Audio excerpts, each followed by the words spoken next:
Bonjour à tous. Nous sommes le mardi 28 octobre 2025 et notre cher ami Alex Kreiner est avec nous. Bon retour parmi nous, Alex.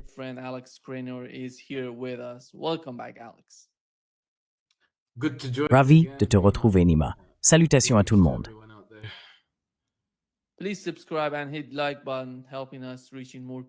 Veuillez vous abonner et cliquer sur le bouton « J'aime ». Cela nous aide à toucher davantage de personnes. Commençons, Alex, par la situation au Venezuela. Elle devient critique. Aujourd'hui, je veux parler de la manière dont le Venezuela est lié à d'autres cas en Ukraine et au Moyen-Orient. Mais concentrons-nous sur le Venezuela, sur ce qui s'y passe. En regardant la situation, Alex, beaucoup de gens se demandent « Que se passe-t-il dans l'esprit de l'administration Trump? Que veulent-ils du Venezuela ?» Voici ce que Donald Trump a déclaré en 2023. C'était le 11 juin, si je ne me trompe pas. Voici ce qu'il a dit.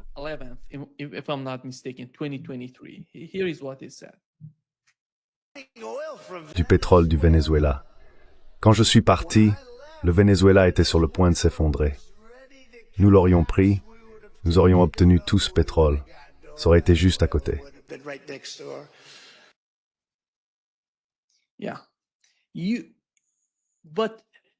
Oui, mais nous voilà en 2025. Tu vois, les sénateurs, tout le monde sort en disant « Maduro devrait quitter son pays, c'est fini pour lui, il ne peut plus rien faire ». Et voici le sénateur Rick Scott qui parle de la situation avec Maduro.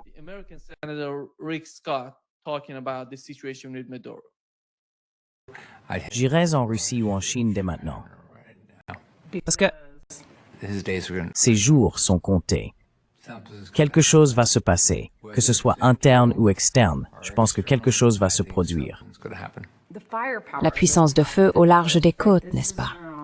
C'est une armada, c'est beaucoup de forces américaines. Allons-nous envahir le Venezuela? Je pense pas. Si c'était le cas, je serais surpris.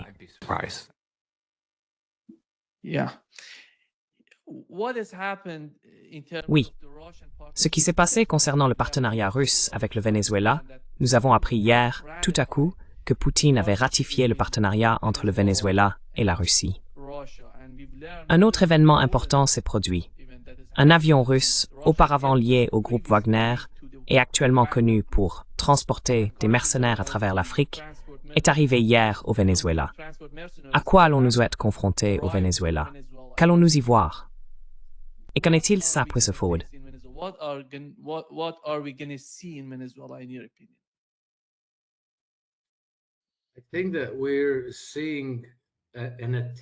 Je pense que nous assistons à une tentative de rejouer le même scénario que celui qui s'est produit en Libye et le même que celui qui s'est produit en Syrie. Mettre le régime sous siège et l'affaiblir au point de pouvoir peut-être le renverser avec l'aide de mercenaires. Donc je pense que pour des raisons stratégiques, les Russes veulent aider le Venezuela à se défendre et à permettre au régime Maduro de survivre. Parce que le Venezuela fait partie de l'intégration multipolaire. C'est un pays très important, très riche en ressources.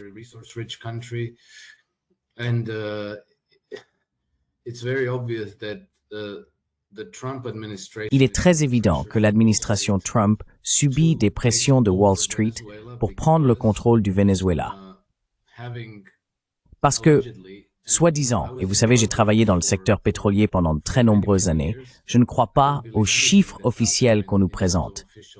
Mais les chiffres officiels indiquent que le Venezuela possède environ 300 à 305 milliards de barils de réserves de pétrole brut. Pardon, de réserves prouvées. Et c'est du pétrole que l'on pourrait acheter, vous savez. On pourrait négocier pour échanger et acheter ce pétrole. Mais cela n'aide pas Wall Street d'acheter du pétrole au Venezuela. Ce dont Wall Street a besoin, c'est de garanties.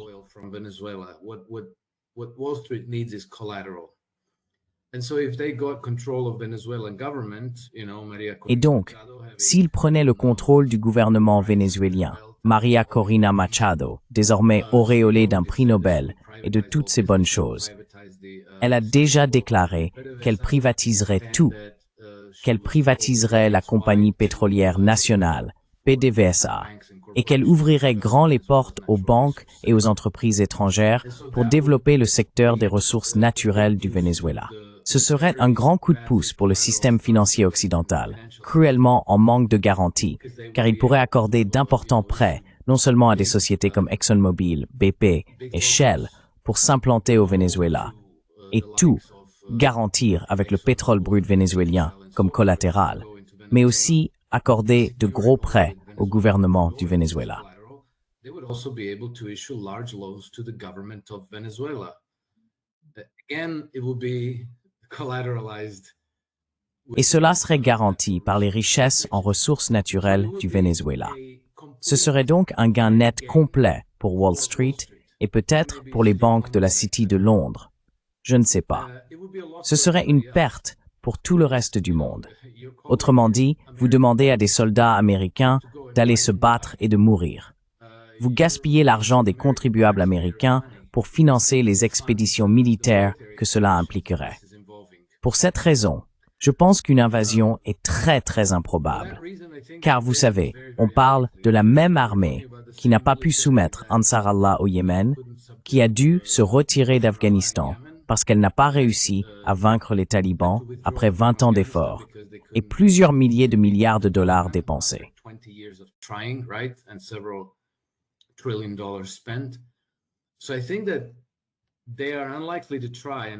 Je pense donc qu'ils sont peu susceptibles d'essayer.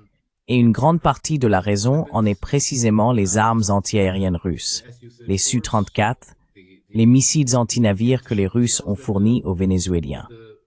Nous ne savons pas ce qu'il y a d'autre, mais je suppose que les mercenaires de Wagner servent probablement de couverture à des conseillers militaires russes venus aider les Vénézuéliens à déployer tous ces systèmes d'armes, car ils sont complexes et nécessitent un personnel hautement qualifié pour les faire fonctionner. Et c'est pourquoi je pense qu'une invasion, quelle qu'elle soit, est improbable. Ce serait trop risqué pour Trump.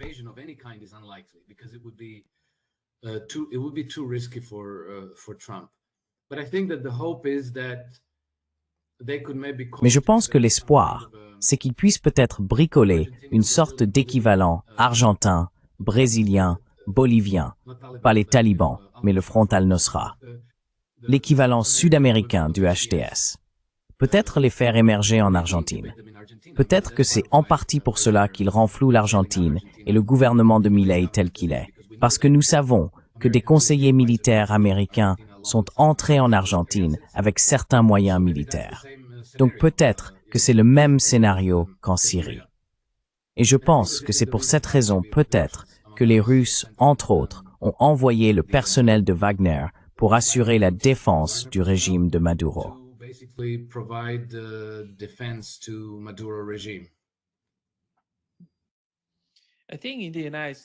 Je pense qu'aux États-Unis, ils croient que ce sera quelque chose comme le Panama en 1989, lorsqu'ils ont envahi le Panama. Mais le Venezuela ne sera pas le Panama. Ils sont bien mieux préparés à cela.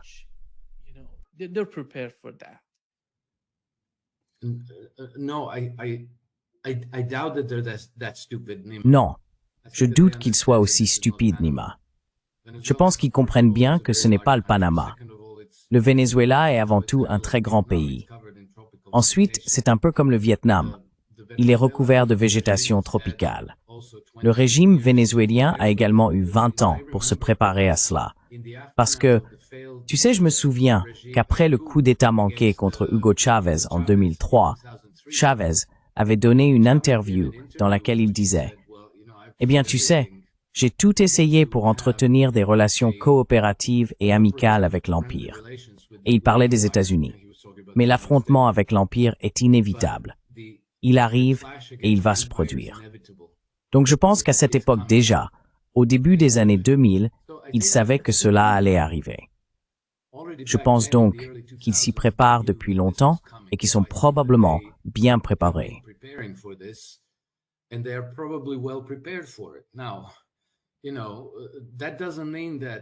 Eh bien, vous savez, cela ne veut pas dire qu'ils ne pourraient pas connaître le même sort que Bachar el-Assad ou Muammar Kadhafi.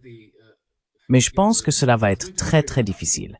Et cela va être très difficile, parce que très difficile, Entre autres, ils ont déjà essayé 3 fois. Donc le coup d'État de 2003, puis il y a eu un coup d'État en 2019, si vous vous souvenez, lorsque Richard Branson a organisé ce concert de l'autre côté de la frontière, en Colombie. Ils ont tout fait, et cela a échoué. Et maintenant, c'est la 3e tentative. Je pense que le régime au Venezuela est beaucoup plus solide et bien mieux préparé que ce qu'ils imaginent. De plus, être attaqué permet au régime de Maduro de mener certains types de purges pour consolider le pouvoir. Des choses qui seraient politiquement très difficiles à faire en l'absence d'une telle menace. Donc peut-être que, plutôt que d'être le Damas de l'Amérique du Sud, Caracas pourrait bien devenir le Téhéran de l'Amérique du Sud. Caracas could prove to be South America's Tehran.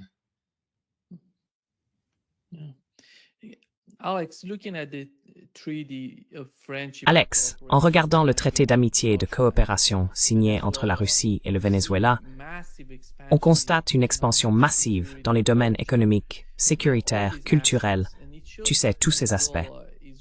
Et cela montre que le Venezuela comprend vraiment la situation, que l'avenir du pays sera totalement différent de ce qu'il était auparavant, parce qu'il a rejoint les BRICS, et que son avenir sera défini au sein des BRICS et par la participation qu'il y aura. Je sais qu'ils entretiennent une relation étroite avec Téhéran et qu'ils ont probablement reçu beaucoup de missiles d'Iran.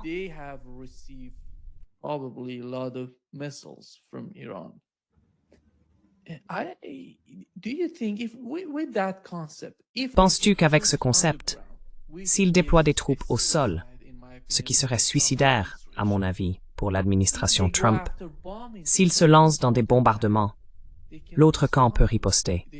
Ils peuvent répondre aux États-Unis. Et ce serait humiliant pour l'armée américaine si elle s'engageait dans cette voie, comme nous l'avons vu avec les Houthis, avec les Yéménites en mer Rouge. Mais cette fois, ce sera différent, comme tu l'as mentionné. C'est un pays vraiment préparé et soutenu par l'Iran et la Russie, du moins à ma connaissance.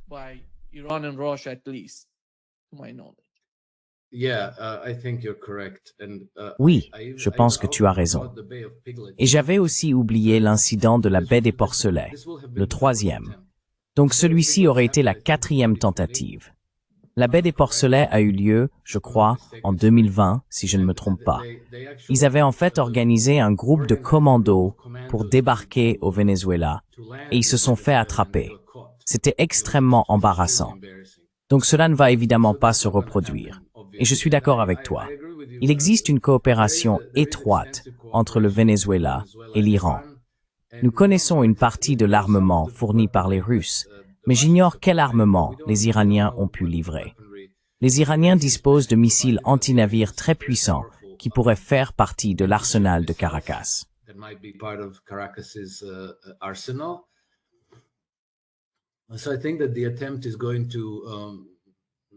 Je pense donc que la tentative va se résumer à essayer d'envoyer des commandos, à tenter d'organiser l'opposition au Venezuela. Mais je pense que s'ils font cela, ils n'iront pas très loin, du moins pas avec l'opposition. C'était quand, il y a 8 ans, non moins, 5 ou 6 ans, ils avaient Juan Guaidó. Et je pense qu'à cette époque, ils étaient dans une position bien plus forte avec Juan Guaidó qu'ils ne le sont aujourd'hui avec María Corina Machado. Mais je voulais ajouter quelque chose, car en parcourant les feeds d'actualité sur les réseaux sociaux à propos du Venezuela, je vois tout un segment de personnes qui suivent cela avec une orientation antisocialiste.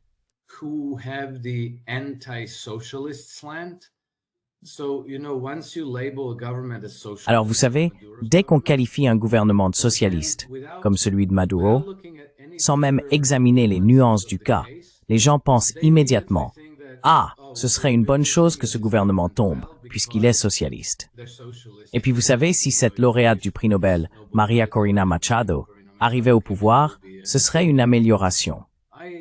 J'ai vécu au Venezuela avant Chavez. Aujourd'hui, on dit que le taux de pauvreté au Venezuela est de 70%, ce qui est peut-être vrai, mais le pays subit des sanctions extrêmement draconiennes imposées par les États-Unis. À l'époque où je vivais au Venezuela, en 1993 et 1995, environ 80% des Vénézuéliens vivaient en dessous du seuil de pauvreté défini par la Banque mondiale. threshold of the World Bank. So it was worse than it is today. Donc, c'était pire qu'aujourd'hui. Et il n'y avait pas de sanctions. Ils étaient les chouchous des États-Unis parce qu'ils étaient sous les dictatures de droite de Carlos Andrés Pérez et Rafael Caldera, entre autres. Tous ces régimes étaient des marionnettes de Wall Street, et le Venezuela était essentiellement une colonie de Wall Street. Et pourtant, le taux de pauvreté atteignait 80%. J'avais des collègues de travail qui étaient littéralement incapables de lire et d'écrire.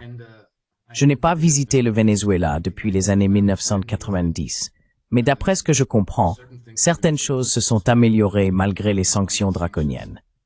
Les taux d'alphabétisation ont augmenté de manière spectaculaire. Certains services comme la santé et l'éducation sont gratuits et accessibles à tous. Et les marchés semblent être assez bien approvisionnés, malgré la propagande.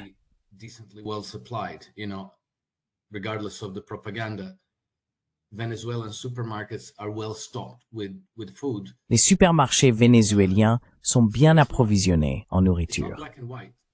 Donc ce n'est pas tout noir ou tout blanc. Les gens disent « Oh, le Venezuela était un pays si riche avant l'arrivée du socialisme. » Eh bien, c'est encore un pays riche. Mais les habitants du Venezuela, si leur taux de pauvreté est de 70% aujourd'hui, il était de 80% il y a 30 ans. Cela ne s'est pas amélioré sous le capitalisme. C'était simplement une colonie occidentale où l'on extrayait les ressources naturelles, pétrole, or, cacao, café et autres, sans rien investir dans la société civile ni dans les infrastructures du pays. Tout était privatisé. La poste, les transports, les systèmes d'eau, la collecte des déchets. Tout était privatisé. Rien ne fonctionnait correctement. Donc cette idée selon laquelle le Venezuela s'effondre à cause du socialisme, ce n'est pas vrai. Ce n'est pas exact.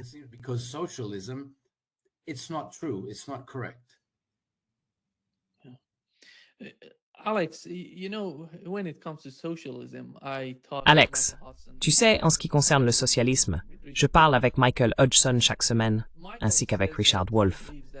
Et Michael dit qu'il croit que l'avenir sera soit le socialisme, soit la barbarie. Et tu sais, quand on regarde la Chine aujourd'hui, le cœur du gouvernement chinois est socialiste. Mais il y a aussi un secteur privé. C'est à moitié privé, à moitié socialiste, à moitié gouvernemental. Le système fonctionne de manière impressionnante quand on l'examine. Il semble que le système importe peu, tant qu'il est utilisé au bénéfice du peuple. De nombreux rapports venus de Chine montrent que le développement progresse même dans les petites villes et les villages. Cela montre que le système fonctionne, qu'il aide réellement la société. Mais on ne voit pas cela se produire ici. Je vis au Brésil. Au Brésil, ils appellent Lula un socialiste. Ils appellent Bolsonaro, eh bien, ils l'appellent autrement. Mais on ne voit pas beaucoup de changements quand on change de président.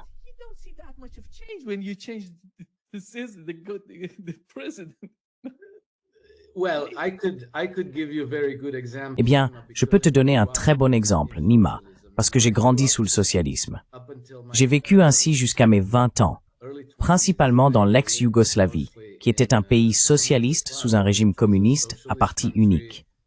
Puis, en 1991, la Yougoslavie s'est effondrée. La Croatie, qui est mon pays d'origine, est devenue indépendante. À partir de ce moment-là, nous avons pratiquement tout copié-collé de l'Occident. Le code juridique, le système économique, le système politique, les systèmes commerciaux, tout. L'éducation, le développement des infrastructures. Tout est pratiquement identique à ce qui se fait en Occident. Et il ne fait aucun doute, et je ne suis pas le seul à le dire. Pratiquement tout le monde est d'accord, dans tous les pays de l'ex-Yougoslavie, pour dire que la vie était bien meilleure sous le socialisme.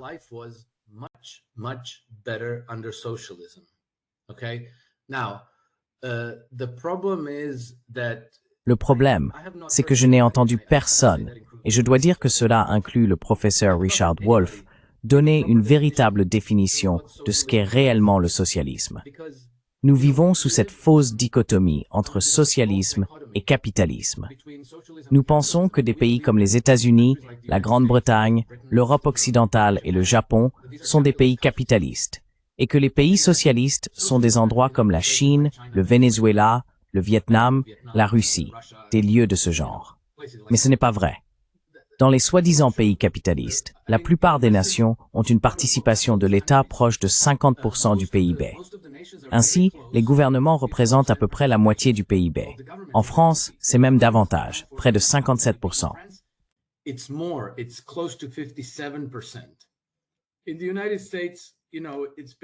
Aux États-Unis, le chiffre a toujours tourné autour de 30%. Mais pendant des décennies, ils ne l'ont jamais modifié. Pourtant, nous savons que la part du gouvernement dans le PIB ne cesse d'augmenter. En Grande-Bretagne, elle avoisine les 50%. En Europe, je ne sais pas exactement combien elle représente, mais elle se rapproche également de la moitié. Donc, parler de capitalisme de libre marché, alors que la moitié de votre PIB provient du gouvernement, est tout simplement faux. Maintenant, la véritable différence. Je devrais parler d'un concept qui n'est pas enseigné en économie, mais qui lui est absolument central, s'appelle l'écart déflationniste. J'ai étudié l'économie à l'université. Personne n'en a jamais parlé. Je l'ai découvert plus tard, et j'ai dû l'apprendre à partir de livres interdits. Des livres dont la vente était proscrite, ou du moins ne l'était pas, il y a encore quelques années.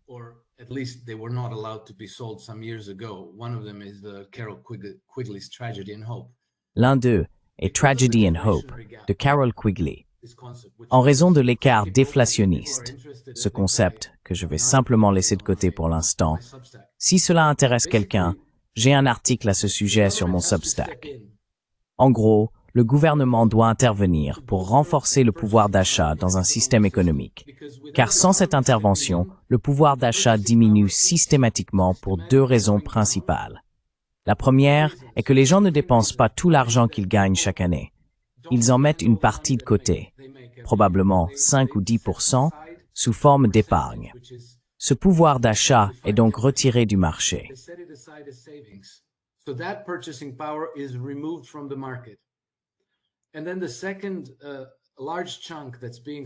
Et puis, le deuxième grand élément qui est systématiquement retiré du marché, c'est le remboursement des dettes, car l'argent entre en circulation sous forme de dette. Lorsque vous remboursez votre dette, vous éteignez cet argent.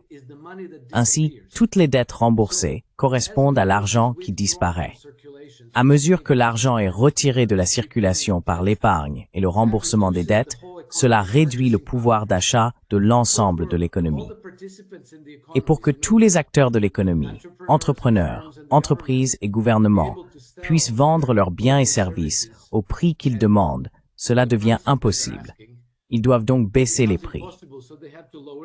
Le système entre alors dans une phase de déflation des prix, et la déflation des prix tend à être un processus auto-renforçant.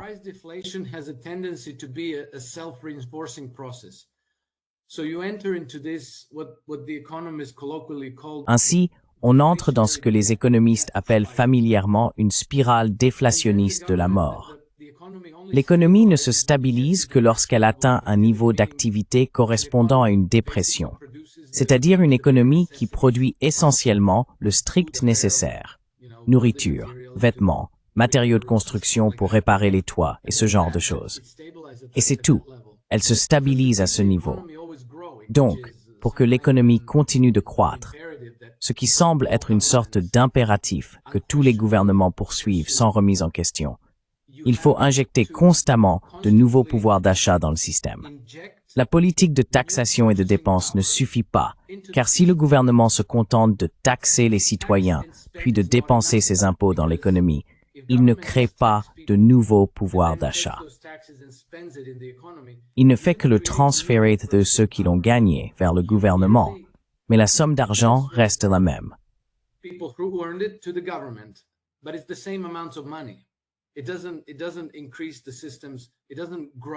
Cela n'augmente pas le système.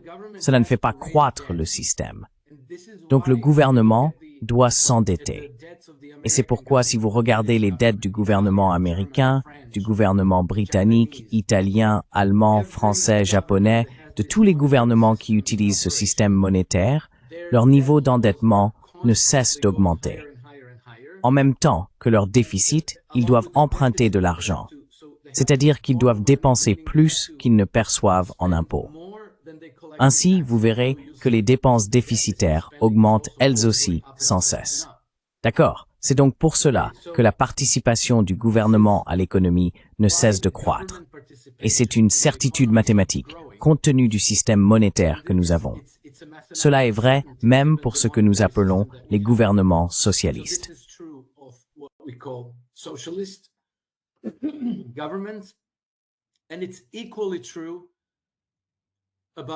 Et c'est tout aussi vrai pour ce que nous appelons les gouvernements capitalistes. Mais je vais vous dire où se trouve la différence. Dans les pays que nous qualifions de socialistes, les dépenses publiques proviennent en grande partie de la base. C'est-à-dire que le gouvernement dépense pour des programmes sociaux, des régimes de retraite généreux, l'éducation gratuite, les soins de santé gratuits, l'entretien des infrastructures et ainsi de suite. Dans les systèmes capitalistes, les dépenses publiques sont généralement descendantes, ce qui signifie que la générosité de l'État est distribuée aux grandes entreprises et aux banques. Ce sont les grandes sociétés qui reçoivent les aides et les subventions. Et tout le monde trouve cela formidable, parce que vous savez, si General Electric reçoit une subvention, si les médias publics reçoivent des subventions, c'est merveilleux.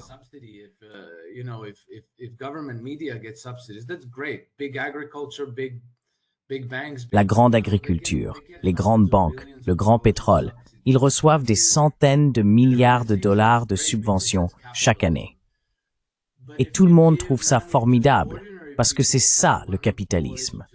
Mais si vous donnez de l'argent aux gens ordinaires, aux chômeurs, si vous offrez l'éducation et les soins de santé gratuits et ainsi de suite, tout le monde trouve ça horrible, que cela ne devrait pas se faire. Mais l'effet de tout cela, c'est que dans les systèmes dits socialistes, les gens ont de l'argent à dépenser et ils décident comment le dépenser. Autrement dit, ils peuvent aller au restaurant, acheter des vêtements. Il y a donc de l'espace, des possibilités et un pouvoir d'achat disponible pour que les petites et moyennes entreprises puissent survivre.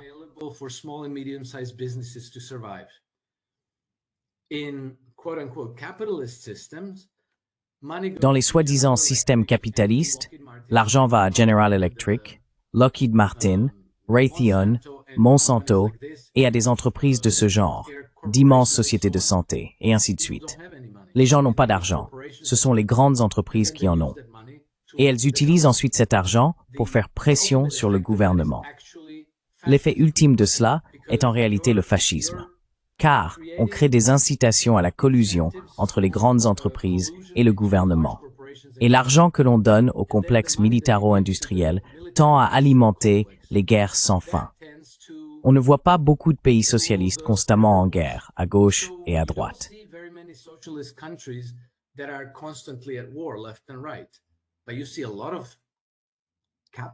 Mais on voit beaucoup de pays capitalistes qui sont constamment en guerre, principalement des pays comme les États-Unis, la Grande-Bretagne et la France.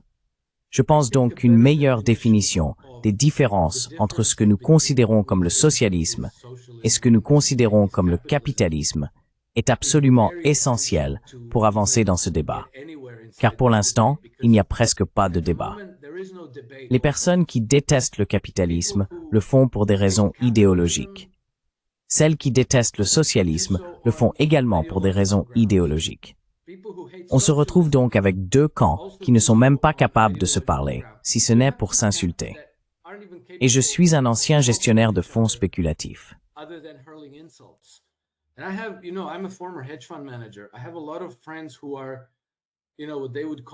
J'ai beaucoup d'amis qui se décrivent comme des capitalistes purs et durs, et ils n'ont que du mépris et des insultes pour quiconque dit quelque chose de positif sur le socialisme. Et moi, bien, vous savez, parfois, dans ces réunions, ils me traitent de communiste. Je ne suis pas communiste. J'ai grandi dans le communisme.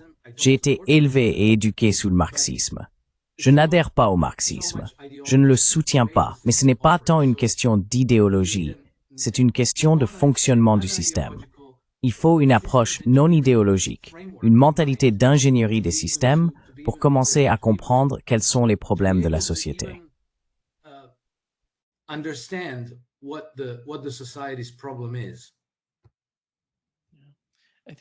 Je pense, tu sais qui a réellement réussi à faire parler les deux camps entre eux? La Chine. Yes, you're absolutely right. You're absolutely Oui, oui, right. tu as tout à fait raison. Tu as tout à fait raison. Mais tu sais, nous ne comprenons toujours pas bien la question. Je ne sais pas si tu te souviens, il y a quelques années, quelqu'un avait organisé un grand débat sur le communisme contre le capitalisme, ou le socialisme contre le capitalisme. Ils avaient invité le philosophe slovène Slavoj Žižek, qui défendait le camp socialiste, et Jordan Peterson, qui défendait le camp capitaliste. Aucun des deux ne savait vraiment de quoi il parlait. Encore une fois, ils ne s'insultaient pas, mais c'était un ramassis de bavardage idéologique. Ils ne se sont pas rapprochés d'un pouce de la compréhension du vrai problème.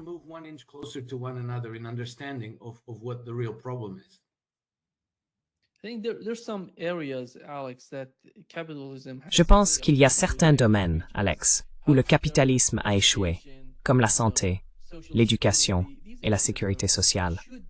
Ici au Brésil, ces domaines relèvent de ce qu'on pourrait appeler un contrôle socialiste. Tu sais, la politique socialiste, peu importe qui est président, qu'il soit socialiste, comme on appelle Lula, ou capitaliste, comme Bolsonaro, la politique du gouvernement est de protéger ces personnes. Parce qu'il y a des gens dans la société qui ne peuvent pas se procurer eux-mêmes les soins de santé ou l'éducation dont ils ont besoin. Et il y aura toujours des parties de la société qui auront besoin de ce type de soutien de la part du gouvernement. Il faut le faire, sinon la société ne progressera pas.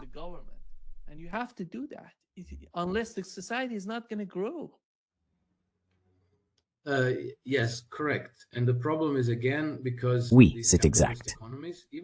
Et le problème, encore une fois, c'est que dans ces économies capitalistes, même si certains services sociaux sont maintenus, ils le sont toujours avec des miettes, tandis que des milliards et des milliards vont aux grandes entreprises. C'est pourquoi, dans les systèmes dits capitalistes, la santé et l'éducation échouent, parce qu'on n'y investit pas. On investit dans les secteurs dont les grandes entreprises ont besoin ou qu'elles désirent. L'agriculture, par exemple, mais pas l'agriculture sous forme de fermes familiales diversifiées. Ce sont d'immenses plantations de café et d'immenses plantations de soja, produisant des cultures de rente qui peuvent être échangées sur les marchés mondiaux pour des millions de dollars par cargaison. Ils ne tirent aucun profit des gens qui produisent du brocoli pour leur communauté locale, ou des carottes, des pommes et des oranges.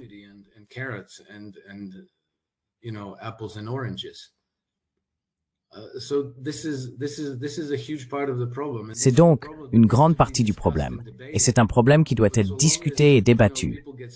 Mais tant que les gens restent bloqués sur des étiquettes et retombent dans leurs biais idéologiques enracinés, nous ne faisons jamais de progrès.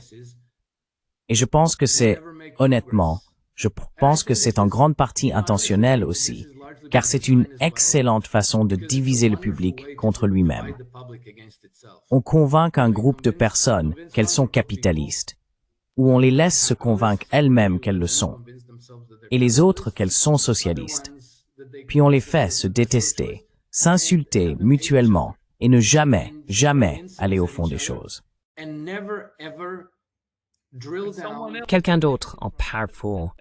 Bien sûr, oui, exactement. C'est incroyable. C'est incroyable pour moi. Chaque fois que je vois des gens se battre entre eux, socialistes et capitalistes.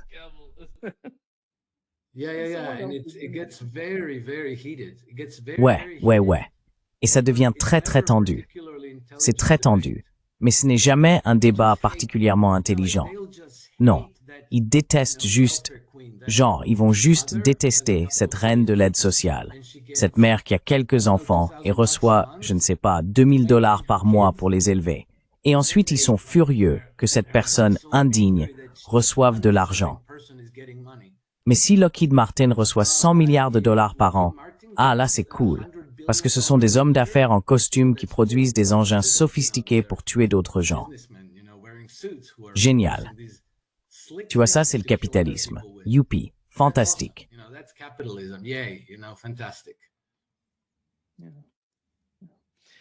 Alex, ce que nous avons appris du président russe, c'est qu'il a annoncé un nouveau missile, le nouveau Burevestnik. C'est un missile de croisière à propulsion nucléaire, capable de frapper n'importe quelle cible sur la planète. À mon avis, c'était un signe de la part du gouvernement russe qu'il ne souhaite pas d'escalade et qu'il dispose de tout ce qu'il faut pour se défendre contre toute forme d'escalade. C'était, selon moi, le point final avec cette nouvelle annonce du côté russe. Et voici la réaction de Donald Trump à ce sujet.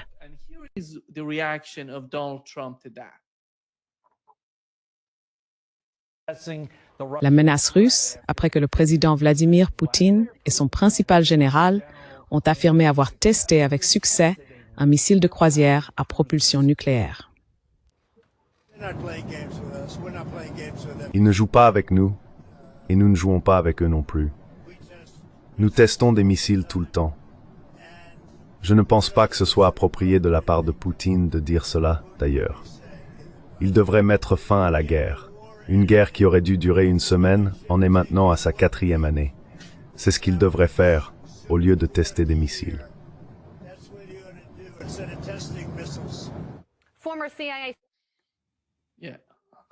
Ancien de la CIA, ouais.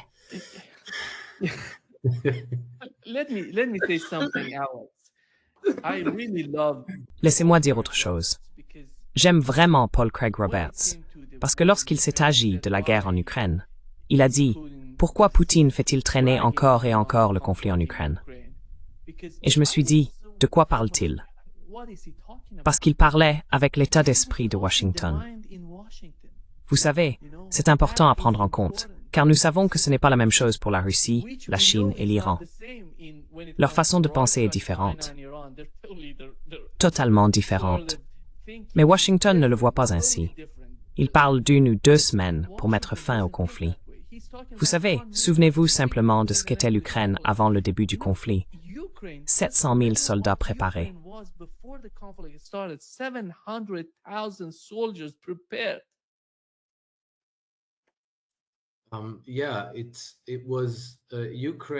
Oui, l'Ukraine était la 2e plus grande puissance militaire d'Europe, après la Turquie, et probablement l'armée la mieux préparée, entraînée et fortifiée du continent. Elle se préparait à cette guerre depuis 8 ans. Elle avait été armée et formée par les forces, instructeurs et conseillers de l'OTAN occidentale. Elle avait reçu une quantité colossale d'armes pour combattre la Russie. Et la Russie ne voulait pas vraiment de cette guerre. Même lorsqu'elle a lancé son opération militaire spéciale en 2022, ce n'était pas avec l'intention d'envahir. Elle s'est positionnée près de plusieurs villes ukrainiennes, notamment Kiev, et 4 jours plus tard, elle était déjà en négociation avec la partie ukrainienne. Elle a déclaré « Engagez-vous à la neutralité, engagez-vous à ne jamais rejoindre l'OTAN, et nous nous retirerons complètement. »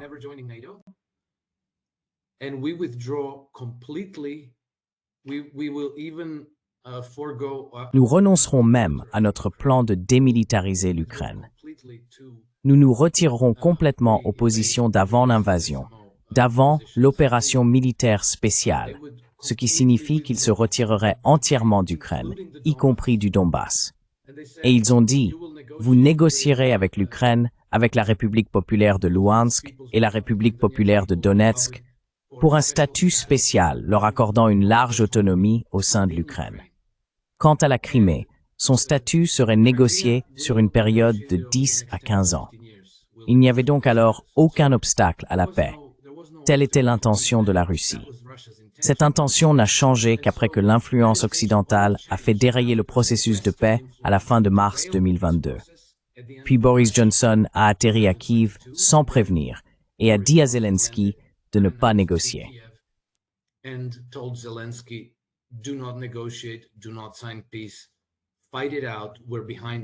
Ne signez pas la paix. Continuez le combat. Nous sommes derrière vous. Vous allez gagner cette guerre. Et c'est à ce moment-là que la nature de ce conflit a changé. Ce n'était pas ce que Poutine avait prévu. Il n'avait pas l'intention de mener cette guerre. Et lorsqu'ils ont commencé à se battre, ils l'ont fait de manière très chirurgicale, c'est-à-dire qu'ils n'ont pas fait ce que les Américains ont fait à Fallujah, vous savez, raser tout l'endroit. Ils n'ont pas fait de choc et effroi, comme à Kaboul, ou à Bagdad. Ils faisaient autre chose, combattre les formations ennemies, utiliser une guerre d'usure pour démilitariser et dénazifier l'Ukraine.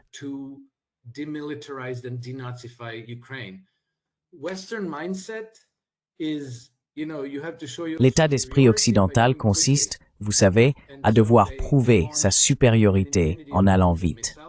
Alors il lance une infinité de bombes et de missiles sans distinction. Il rase des villes entières, puis il montre des cartes en couleur. « Oh, regardez, nous avons pris tout cela en tant de jours. » Et ensuite, 20 ans plus tard, ils doivent se retirer.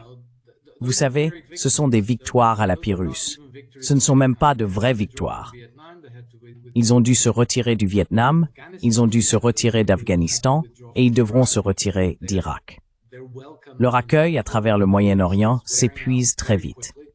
Donc toutes ces prétendues victoires éclatantes et spectaculaires qu'ils présentent comme le reflet de la puissance de leur armée sont fausses et creuses.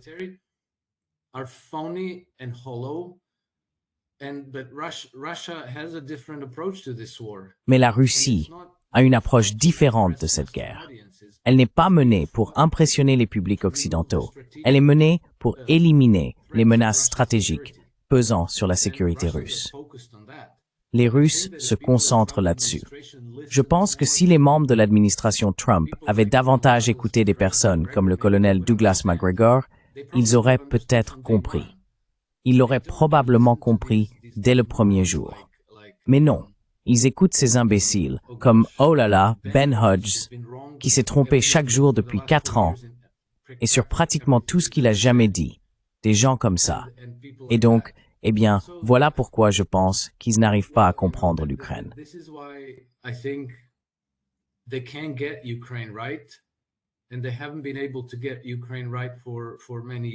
Ils n'ont pas réussi à comprendre l'Ukraine depuis de nombreuses années. Je ne comprends pas pourquoi Trump n'y parvient toujours pas, après avoir eu 10 longues conversations avec Vladimir Poutine.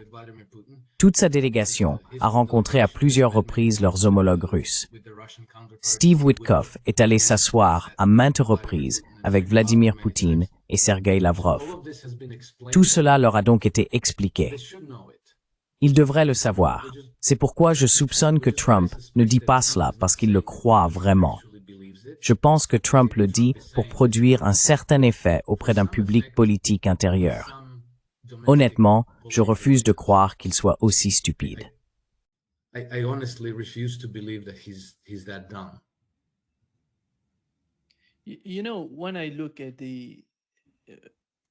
Tu sais, quand je regarde la stratégie des États-Unis comparée à celle de la Russie, je la vois comme ceci. Imagine un immeuble avec des fondations. Les États-Unis attaquent l'immeuble, les beaux appartements de cet immeuble. Mais la Russie commence par les fondations. Ils ne se soucient pas de l'immeuble au-dessus. Ils détruisent les fondations. L'immeuble va s'effondrer. C'est ce qu'ils font. Et cela prend du temps. Ils ne veulent pas sacrifier trop de leur force dans cette direction. Beaucoup de gens ne comprennent pas ce que la Russie a fait au cours des 3 dernières années. Ils ont combattu tout l'Occident, avec le Japon, la Corée, tous ensemble. Même au début du conflit, l'Inde était très réservée, la Chine était un peu timide pour en parler, et l'Iran aussi. Mais avec le temps, ces pays ont décidé de prendre parti.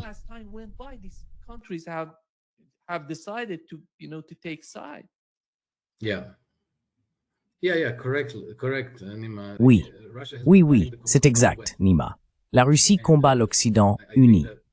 Et je pense que ce qu'elle a accompli est assez remarquable, non seulement sur le plan militaire, mais aussi si l'on considère que l'Occident lui a infligé le plus grand ensemble de sanctions jamais imposées à un pays dans l'histoire. Et elle a résisté à ce choc. La Russie n'a fait que se renforcer au cours des 4 années de cette guerre. Donc je pense que ce qu'ils ont accompli est absolument impressionnant.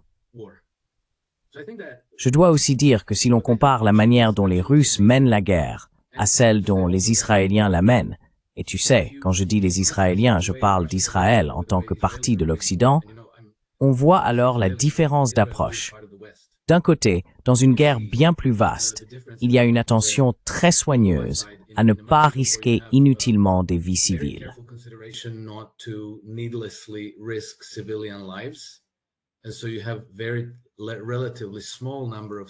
Et donc, il y a un nombre relativement faible de victimes civiles en Ukraine, contrairement à Israël, qui, selon moi, n'en a absolument rien à faire. Enfin, en réalité, je pense qu'il s'en soucie peut-être, mais dans le sens où il préfère tuer le plus de civils possible. Donc, même d'un point de vue éthique, je pense que lorsque l'histoire de tout cela sera écrite, elle sera favorable à la manière dont la Russie s'est comportée. Les Russes ont donné une chance à la paix à absolument chaque étape. Et parfois, ça me fait mal d'entendre quelqu'un comme Scott Horton, qui est une véritable encyclopédie. Il sait tout sur tout ce qui se passe, mais qui d'une manière ou d'une autre en arrive quand même à la conclusion que la Russie est l'agresseur et qu'elle avait d'autres options, qu'elle n'était pas obligée d'attaquer l'Ukraine.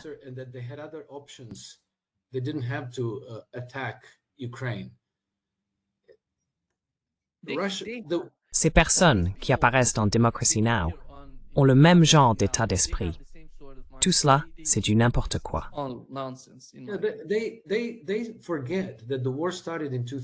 Ils oublient que la guerre a commencé en 2014, que la Russie est restée à l'écart en espérant éviter la guerre pendant 8 longues années, en passant par les négociations de Genève, Minsk I, Minsk II, en appliquant à la lettre le protocole de Minsk et en subissant 14 000 pertes au cours de ces 8 années. C'était donc la guerre. Ce n'était pas simplement des gens faisant un pique-nique sur les lignes de démarcation. C'était la guerre. Et la Russie a offert toutes les possibilités d'une solution pacifique pendant 8 ans, jusqu'à ce qu'elle soit absolument contrainte d'intervenir militairement. Alors, quand les gens disent « Oh non, les Russes avaient d'autres options », quelles autres options? Que pensez-vous qu'il n'ait pas envisagé durant ces 8 années, au cours desquelles il perdait en moyenne 3 personnes par jour?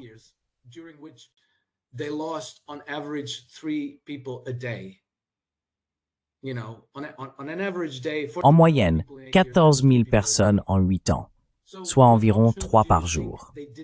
Alors, quelle option penses-tu qu'ils n'ont pas envisagée? Celle à laquelle toi tu penses, mais pas eux.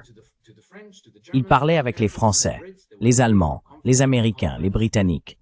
Ils participaient à conférence après conférence, négociation après négociation.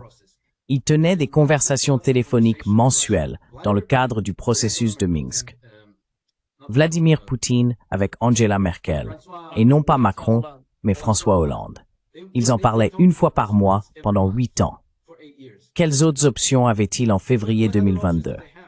J'ai du mal à écouter des inepties pareilles, surtout venant de personnes qui comprennent réellement ce qui s'est passé.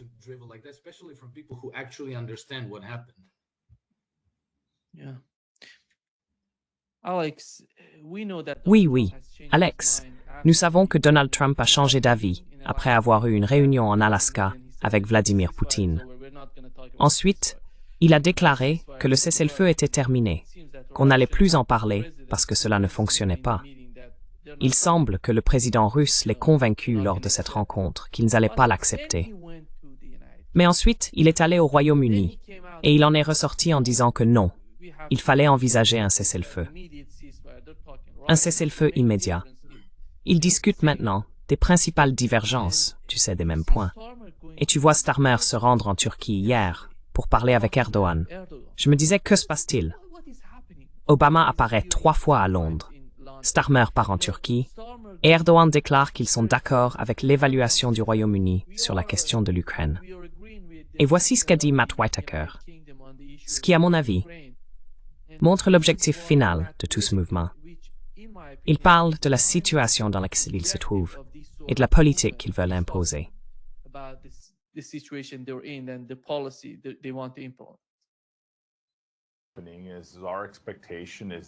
Ce qui se passe, c'est que nous nous attendons à ce que des pays comme la Hongrie, la Turquie et la Slovaquie, qui continuent d'acheter du pétrole et du gaz russe, élaborent un plan et le mettent réellement en œuvre pour se sevrer du pétrole et du gaz russe. La Hongrie, contrairement à beaucoup de ses voisins, n'a pris aucune mesure ni élaboré de plan concret. Nous allons donc continuer à travailler avec elle, ainsi qu'avec ses voisins comme la Croatie et d'autres, pour les aider à effectuer cette transition. De toute évidence, ce gazoduc risque également d'être fermé dans les années à venir. Il y a donc beaucoup de planification à faire pour nos amis hongrois. Et nous allons les aider, en tant que bons alliés, à élaborer ces plans et à les mettre en œuvre afin de se libérer du pétrole et du gaz russe.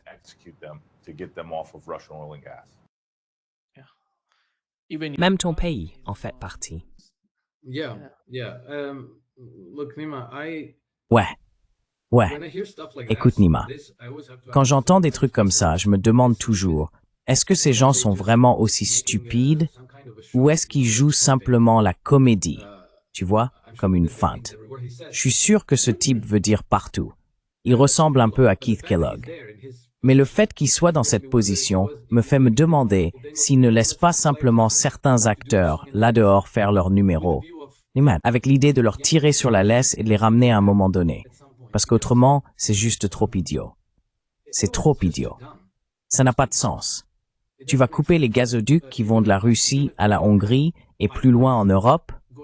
Ça n'a pas de sens.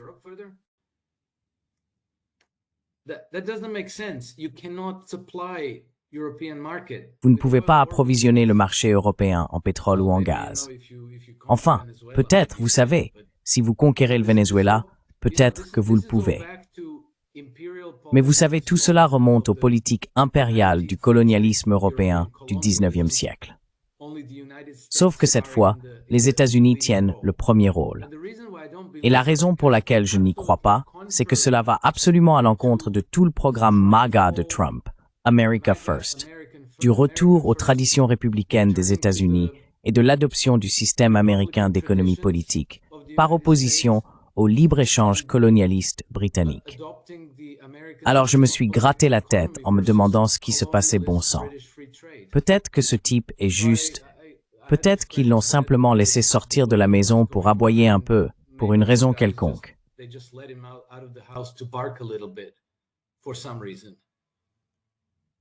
Le type est l'ambassadeur des États-Unis auprès de l'OTAN, au fait. Eh bien, ce serait le rôle, oui. Mais l'OTAN n'a aucun avenir, donc lui non plus, probablement. Ouais. Merci beaucoup, Alex Kreiner, d'être avec nous aujourd'hui. C'est un grand plaisir. Toujours un plaisir, Nima. Merci de m'avoir invité. Prenez soin de vous. Au revoir. Bye bye.